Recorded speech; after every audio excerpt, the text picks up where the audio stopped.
Thank you very much. I've met so many of you today, so I feel as though I'm among friends. And I have some really important messages to share with you today that I hope you'll take away. And I thought we'd start off with a little video.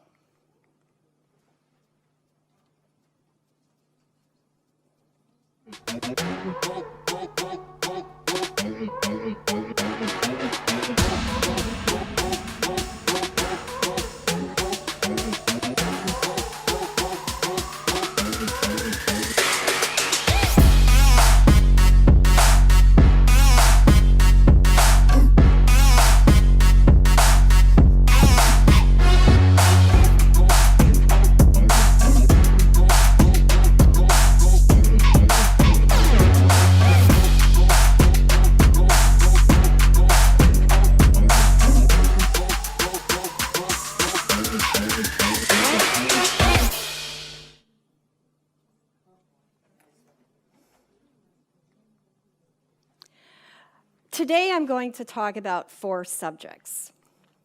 The first one is about financial independence for women, a theme that you've been hearing about. But we can't do that without creating inclusive economies. And we talk a lot about corporate sustainability, but we have to make sure that we're measuring that success. And last but not least, we're going to talk about changing the world.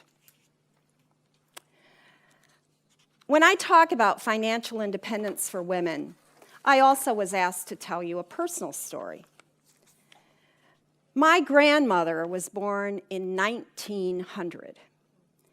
She experienced 2 world wars and lived through them with her family.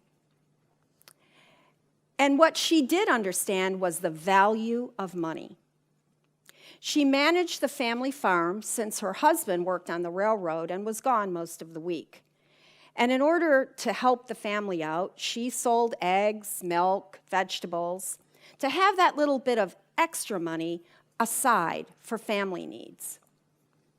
The most valuable legacy that she left was to teach her daughters the importance of having their own money and to achieve financial independence.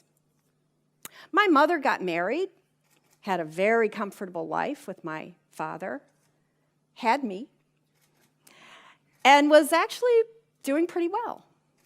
She had worked before she got married, and so she also understood the value of money and the importance of financial independence. Tragedy struck. I was 6 months old. My father died from a heart attack. She was left alone with a new baby, no income, and all of the bank accounts were blocked because they were in his name. She had to go back to work, but she had to retrain.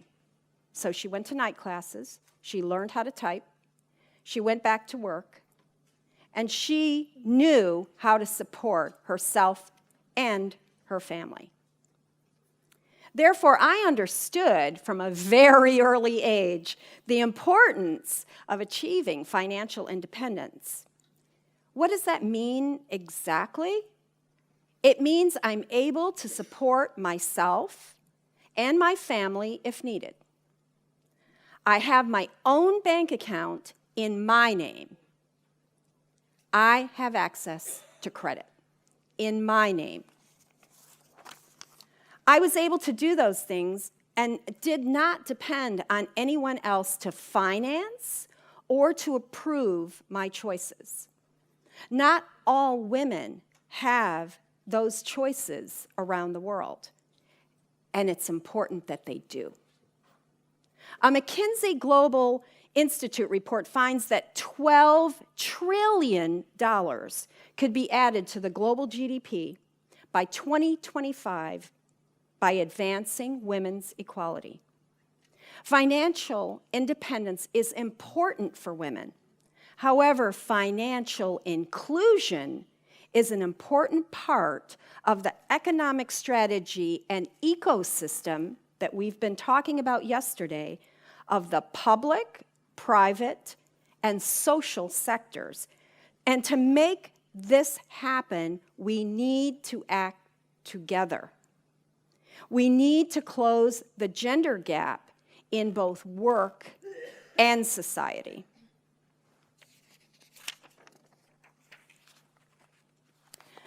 By creating inclusive economies, when I look back at the last 75 years, there's no doubt that globalization has been one of the most powerful forces for driving economic growth. It's created a global middle class, lifting hundreds of millions, if not more, out of poverty. It's an unprecedented accomplishment in human history. But while we've seen an unprecedented period of economic growth, that growth has not always been inclusive, as we all would have liked it to have been. And that has economic and political consequences. People in many countries feel left behind economically. Therefore, it is important that the benefits of that growth be broadly shared among countries and within countries. Over 10 years ago, MasterCard made the decision to dedicate resources to financial inclusion and to reach consumers who lack access to, as Edwa mentioned, the digital economy. Through a subsidiary, it's called the Center for Inclusive Growth, we set an objective to provide access to 500 million individuals who have been previously excluded from financial accesses. We agreed to do that by 2020. Because we believe that by bringing individuals into the economy, it's also good for business. We don't see a trade-off between delivering strong shareholder returns and investing for the long term of inclusive growth. We see it as being in our interests that economies do well around the world. There is not enough foreign assistance, philanthropy, corporate social responsibility, commitments, all of which are important and are doing great work to solve the challenges that we face in our own countries and around the world. If we are going to achieve a goal of inclusive growth, of sustainability, we need to mobilize the innovation, resources, and motivation of the private sector. At MasterCard, we're using existing MasterCard assets, including our network, our technology, and our insights, with all of our partners in categories that are actually transforming how people and organizations interact. About financial inclusion for women, we know that inequality and exclusion are two of the biggest barriers to women's prosperity. Gender discrimination isn't just a matter of bias. It's a basic human right. It's a barrier to achieving sustainable development. According to the World Bank, women's access to financial services has remained stagnant since 2011. Women are 15% less likely to have a bank account at a formal financial institution than men. The gap is most pronounced in developing countries, where 70% of women-owned business, small and medium enterprises, lack access to adequate financial financing, representing a $300 billion credit gap each year. Globally, there are $17 trillion of a finance gap for women-owned micro, small, and medium enterprises. By increasing inclusion, opportunity, empowerment of women, they are global priorities at MasterCard. And I want to share with you a few examples of what we're actually doing about it. First, let me introduce you to the concept of Yazakuta. We are committed to paving the way for progress and prosperity for women. We apply our technology to empower women, and to enable them to become successful entrepreneurs. Micro, small, and medium enterprises account for 90% of all businesses around the world. We heard that statistic yesterday. However, the vast majority of these businesses operate in the informal sector and remain disconnected from a vital network of resources they need to strive in today's economy. At the heart of this challenge is access to finance, which remains the biggest barrier to growth. A 2017 report from the IFC, which is the International Finance Corporation, a part of the World Bank, found that 40% of micro SMEs in developing economies, 65 million enterprises, have unmet financing needs of $5.2 trillion every year. When you live in a cash world, you often have no form of collateral and no way to build a credit history. In Africa, for example, 90% of transactions are done by cash. With the program of Jazakuduka, which means to fill your store, we began a partnership in 2017 with Unilever, and to launch this program in Kenya. It's a digital lending and financial education platform for micro entrepreneurs who are primarily women. And it helps them to overcome cash constraints and limit their ability to buy and sell more products. The platform tracks how much Unilever product that a store has purchased over time, combines that with data from MasterCard Analytics, and the results are then used to provide microcredit eligibility and recommendation to the Kenya Commercial Bank, who can then provide an interest-free credit loan. The impact of such a platform to small shopkeepers, their families, and the wider community can be transformative. For example, Lucy, a single mother of two, has been a retailer for 10 years. Her store represents her only source of income. Participation in this program means that she can buy or sell more products, giving her access to formal credit services, increasing her customer traffic. She now feels confident about meeting her family's financial needs, such as her children's education, and is providing a better service to her community.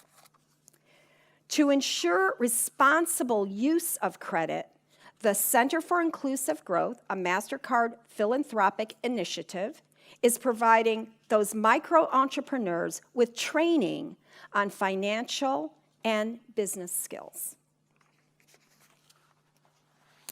The next example is the MasterCard Farmer Network. The MasterCard Farmer Network is a digital platform that enables farmers in East Africa and India to buy and sell and receive payments for agricultural goods via their phone. And that means that they don't have to walk to hours and hours to market to be able to compare prices and to get the best price. The solution has particular benefits for women farmers who may have household duties, we've talked about, that prevent them from leaving the farm. It allows them to sell their produce and receive payments in a safe digital environment with greater price transparency and more direct access to buyers. It provides them a legitimate financial footprint to open up access loans and financial services. In Uganda, Tanzania, and Kenya, we have connected 300 smallholder farmers to digital marketplaces. And this is a significant contribution to society. Our next program is Coupa, and that's improving education access for girls. MasterCard is breaking down barriers of designing new digital platforms and solutions that fit the needs of families all over the world. MasterCard launched Coupa, which means to fly high in Swahili. It's a digital payment tool that allows payment and reduces inefficiencies for school fees and uniform fees. It also allows the digitized payments and information flow between parents, caregivers, schools, and the government. By using a basic cell phone, they can be able to pay in small amounts, and others can also contribute to the child's education. Coupa is available in 6 school districts, reaching nearly 175,000 students across more than 400 schools in Uganda. The last program is very close to my heart, being a technology business person, is Girls for Tech. What we have done is we know that cybersecurity and artificial intelligence are 2 of the hottest technology fields today, and there are lots of job opportunities that are coming up. However, women make up less than 20% of these professionals, and only 1 in 20 girls opts for a STEM-based career. MasterCard created Girls for Tech in 2014 to inspire young girls to pursue STEM careers. We teach them things in a 1-day program, which are things such as encryption, fraud detection, data analysis, and digital convergence. We have reached over 400,000 girls aged 8 to 12 in 25 countries on 6 continents. Our goal is to reach 1 million by next year. We have already reached over 400,000 girls in the first 2 years that we launched the program. This year is the 5th anniversary, and we have still our goal of reaching 1 million by 2025. Susan Warner summed it up, and she is the Senior Vice President of Global Volunteerism. Gender parity in tech will ultimately make all companies and our society at large better and stronger. We have to measure this, though. And I really encourage you to get informed and to go to our website and download or read at least some of our corporate sustainability report. We have the idea that profit and purpose are not mutually exclusive. The greatest impact can come when companies use their products, technology, know-how, and people to deliver solutions that make a difference in people's everyday lives. And it's also advancing business. We call that doing well by doing good. I'd like to invite you to access it and see how what we are doing is literally changing the world. And when the world thrives, businesses thrive. Changing the world. We know that we need inclusive growth. We know that growth is not sustainable if it is not inclusive. We're working to make sure that all people have access to the digital tools and networks that connect them to reach their potential and to achieve a more secure future. This year, we are number 2 on Fortune's Change the World list. And being near the top is a reason to celebrate, but it's also a reminder that there's much more to do and that we are committed to do. Because we believe that doing well and doing good actually go hand in hand. So I ask you to join the conversation. We still have a lot to do one thing that I would like you to remember from our time together today. Leadership is in our heart. It is driven by our passion, and it is accomplished with others. You do not need to do it alone.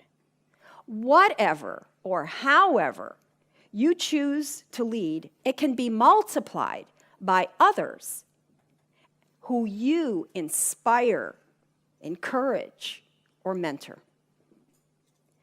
Consider for a moment that we are all little seeds of opportunity to change the world and make a difference.